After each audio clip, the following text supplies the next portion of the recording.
ठीक है, हमारे सामने यहाँ पे एक क्वेश्चन है जिसमें ये कह रहा है कि भाई ऑर्गेनिक कंपाउंड है, ओसी लिखा हुआ है, तो ओसी का मतलब होता है ऑर्गेनिक कंपाउंड। ठीक है, तो organic compound has a molecular formula C4H8 gives the orange PPT, यानी कि orange red PPT with 2,4 DNP test. मतलब क्या होता है कि एक ऑर्गेनिक कंपाउंड है जिसका मॉलिक्यूलर फॉर्मूला जो है C4H8O है और जिसका मॉलिक्यूलर फॉर्मूला इतना दिया है और वो ये कह रहा है कि भाई 2,4 DNP टेस्ट दे रहा है। तो 2,4 DNP टेस्ट कौन देता है? या तो एल्डिहाइड या कीटोन, यानी कि जो हमारा C4H8O है वो या तो एल्डिहाइड हो सकता है ना, या तो हमारा वो कीटोन हो सकता है। ठीक है, इन दोनों में से कुछ और हो सकता है।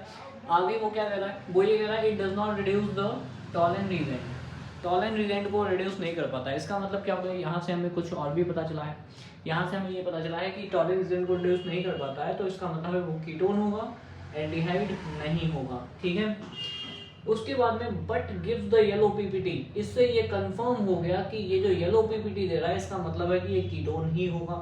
ठीक है, and reaction with Na2 NaOH plus I2 compound A on reduction with NaBH4, NaBH4 क्या होता है? रिड्यूसिंग एजेंट है, gives the B and undergo the dehydration on heating with concentrate H2SO4 to form the compound C।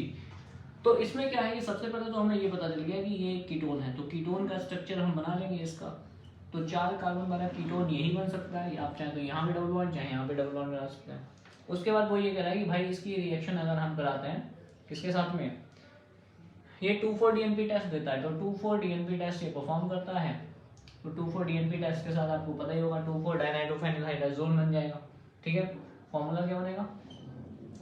तो 2,4 DNP में यहाँ पे double bond में NH और ये 2,4 डाइनाइट्रोफेनिलहाइड्राजोन ये यहाँ पे लग जाता है ऐसे करके। ये सब रिएक्शन आपने पढ़ी हुई हैं।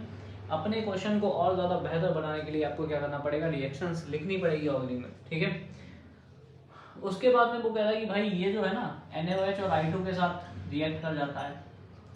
NaOH प्लस I2 के साथ अगर रिएक्ट करेगा तो कीटोन तो ये आइडो फॉर्म बनाएगा, तो आइडो फॉर्म बनाएगा प्लस एक कार्बोक्सिलिक सॉल्ट बन जाएगा। कितने कार्बन का? 1 2 3 कार्बन का कार्बोक्सिलिक सॉल्ट बनेगा।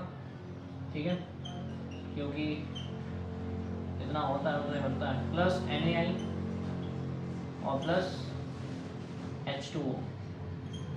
ये सब चीज़ें आपको पता है कि ऑलरेडी कि हम अगर आइडो फॉर्म टेस्ट कराते हैं तो sodium iodide as a by product मिलता है और plus sodium salt of carboxylic acid भी मिलता है थोड़ा बहुत।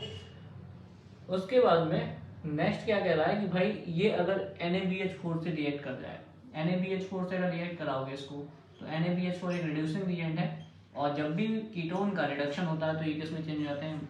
एल्कोहल में चेंज हो जाते हैं। तो एल्कोहल होने पे ये बनेगा। ठीक है, और ये हमारा हो गया है एल्कोहल, यानी कि ये हमारा A है और ये हमारा B होगा, ये हमारा B है। और इस B को वो कह रहा है कि अगर हम कंसंट्रेट H2SO4 के साथ रिएक्ट करा दें, कंसंट्रेट H2SO4, ठीक है, which on heating with concentrate H2SO4 form compound C। तो ये क्या है? एल्कोहल को अगर हम कंसंट्रेट H2SO4 के साथ हीट कराएंगे तो यहाँ पे क्या बोलते हैं इसको? बीटा एलिमिनेशन हो जाता है। ठीक है, तो यहाँ से 2 टाइप के प्रोडक्ट पॉसिबल है, एक तो यहाँ से और एक यहाँ से। ठीक है, तो यहाँ से एक स्टेबल एल्कीन बन सकती है। ठीक है, ये हमारी माइनर बनेगी, ये अनस्टेबल एल्कीन है, और एक हमारा एल्कीन बनेगा, क्योंकि हमें पता है कि भाई एल्कोहल्स का डिहाइड्रेशन होने पे एल्कीन्स बनते हैं।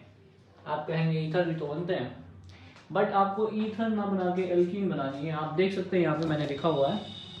ठीक है, तो ये हमारे हो गए हैं compound A, B and C। ये हमारा C हो जाएगा because this is more stable.